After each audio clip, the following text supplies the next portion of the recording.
जादुई गाजर की खेती की कहानी। चित्तौड़गढ़ नगर में मोहन और भोला दो भाई रहते थे। वह अनपढ़ और तेज तर्रार था और वह अपने नाम की तरह ही बहुत भोला था। बिल्कुल भी लोग उसे पसंद नहीं करता था और उसकी पत्नी राम को मुफ्त की रोटी खाना खिलानी पड़ेगी ये कहती थी। और नगर के राजा ने घोषणा की, जो कोई अच्छा गाजर की खेती करेगा उसे भारी इनाम दिया जाएगा। यह बात सुनकर उसके मन में लालच जाग गई। अगर मैंने गाजर की अच्छी खेती कर ली तो इनाम तो मुझे ही मिलेगा, लेकिन उस महिला के साथ बैठना पड़ेगा जब तक नहीं आती होगी, क्योंकि काम क्यों नहीं करेगी। उस भोला को पहले की जमीन का बंजर हिस्सा दे दिया था। ना तो उसमें वह कुछ होगा और ना उसमें खेती हो पाएगा। इनाम जीत जाएंगे, शादी कर घर से निकाल देगा। बोला, भोला मुझे गलत मत समझना भाई, लेकिन मैं बस राजा के कहे अनुसार चलना चाहता हूँ। वैसे भी आज नहीं तो कल जमीन का बंटवारा तो होना ही था। इस तरह की खेती कर लेता हूँ जिसमें कुछ समय बाद बहुत ही गाजर तैयार होती। दूसरी तरफ कुछ भी नहीं चल पा रहा है। खेत में बैठा हुआ होता है, तभी एक खरगोश उछलता हुआ उसके पास आता है और वह उस बार बार पेड़ के नीचे बैठकर हाथ जोड़ता है, मानो भोला को वो कुछ कहना चाहता है। खरगोश क्या कर रहा है, मुझे कहीं ले जाना चाहता है। खरगोश तभी वहाँ पे पड़े रहा। एक एक कर वह बाहर निकला और उपकार किया। खरगोश ने उसे एक जादुई गाजर दिया और बोला, तुम इसे खेत में इसकी बीज बो दो, इससे तुम्हें बहुत ही लाभ मिलेगा। तो उसने एक जादुई गाजर खेत में ले जाकर उसकी बुआई की। राजा के दरबार में पहुंचते ही उसने देखा कि ये गाजर तो सचमुच खेतों में उगाई है और यह खेत हरा भरा हो गया। बंजर जमीन में गाजर कैसे हो सकता है। भोला यह देखकर बहुत खुश होता है और वह उससे देखता है कि राजकुमारी दिखने में बहुत सुंदर है, तो उसे देखते ही आकर्षित हो जाती है और राजकुमारी अपना दिल दे बैठती है। राजा दोनों को देखते ही सारी बात समझ जाता है। फिर वह भोला से बोलता है, बोल, आज तुम्हारे ही कारण मैंने अपनी बेटी को जीवित देख पा रहा हूँ।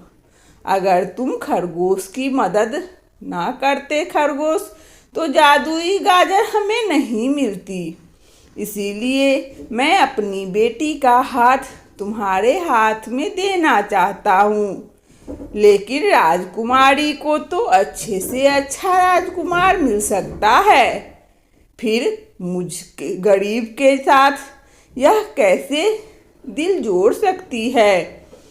तो राजकुमारी कहती है, यह नेक दिल का इंसान है, इसीलिए मेरा जो कुछ भी है वह तुम दोनों का है और तुम दोनों इस महल में रहोगे और यहाँ का राजा कहलाओगे।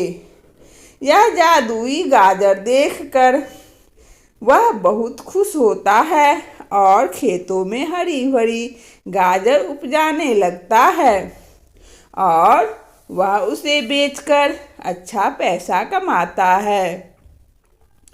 उसके बाद बेलाकुंड गांव के नाम में एक आलोक नाम का व्यक्ति अपनी शोभा और बेटी मीनू के साथ रहता था। आलोक बड़ी मुश्किल से अपना और अपने परिवार का गुजारा कर पाता था। उसके पास ना तो कोई जमीन थी और ना ही कोई दुकान, और वह किसके सहारे घर चला सकता वह कुछ भी नहीं था। पता नहीं वह कैसे गुजारा कर पाता। उसे भगवान हमारी मदद कर गांव में अगर किसी के घर में खेत करनी है तो मैं आलू का खेती कर दिया करूँगा, जिससे थोड़ा बहुत कमा लूँगा और आलू बेचकर अच्छा खासा मुनाफा भी हो जाएगा। उसकी बेटी बोलती है, माँ मुझे बहुत जोरों की भूख लगी है। तो वह अटल से सब्जी मांग कर लाता है और थोड़ा सा सब्जी रोटी दे देता है। तो वह बोलता है, भगवान हमारे नसीब में तो रोटी सब्जी भी नहीं है, हम कैसे गुजारा कर पाएंगे। आलोक को सोते हुए कहता है, जबरदस्ती रोटी सब्जी बना लो। काम की तलाश में वह निकल जाता है, लेकिन सारा दिन भटकने के बाद भी उसे कोई काम नहीं मिलता और वह निराश होकर पेड़ के नीचे बैठ जाता है। तभी एक आदमी उसके पास आता है और उससे कहता है, नमस्कार भाई साहब, मेरा नाम राजीव है और मैं इस गांव में नया आया हूँ। अभी गांव में रहते ही हैं सभी जी, मैं भी इसी गांव में रहता हूँ। यही पास में मेरा घर है। अगर आप बुरा ना मानो तो एक बात पूछूं? क्या बात?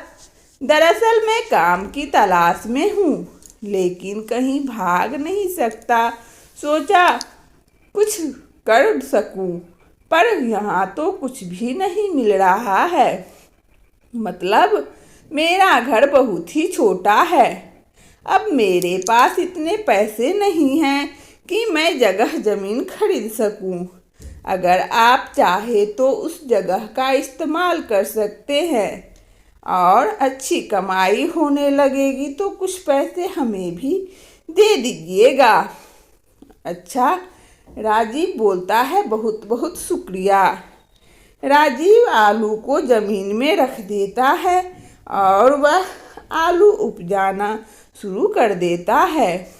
आलू की बुआई करके उसकी फसल बहुत ही अच्छी हो जाती है और आलू की उपज अच्छी होती है और आलोक रोटी सब्जी बेचने का काम शुरू कर देता है और साथ ही भाभी आलू की मदद सब्जी बनाने में कर दीजिए। वह आलू और रोटी की बिजनेस शुरू कर देता है और उसकी आलू सब्जी और रोटी की दुकान ग्राहकों को बहुत पसंद आती है। आलोक अच्छी कमाई करने लग जाता है और उसके पास धीरे धीरे बहुत सारे पैसे हो जाते हैं और वह अपना सारा कर्जा उतार देता है। और उस वक्त आपके पास पैसे नहीं हैं, ये लो थोड़े से पैसे। तो फिर उसने बहुत धन्यवाद दिया। आलोक और राजीव को पैसे देने में समय नहीं लगता। राजीव पैसे लेते हुए कहता है, मैं बहुत खुश हूँ। मैं सोच रहा था तुम्हारे नाम ही कर देता हूँ। इसके बदले हमसे जितना हो सके उतने पैसे मुझे देते रहना। अब क्या बात कर रहे हो? आपकी ज़मीन अब मेरे नाम। मैंने फैसला कर लिया है। बहुत खुश होगा। अब वह अपने काम को और भी मेहनत और लगन के साथ करता है और रोटी सब्जी बेचने लगता है। तभी अचानक से उसकी दुकान पर पुलिस आ जाती है। बताइए क्या बात है? जेल की हवा खानी है या मेरे साथ रहना है?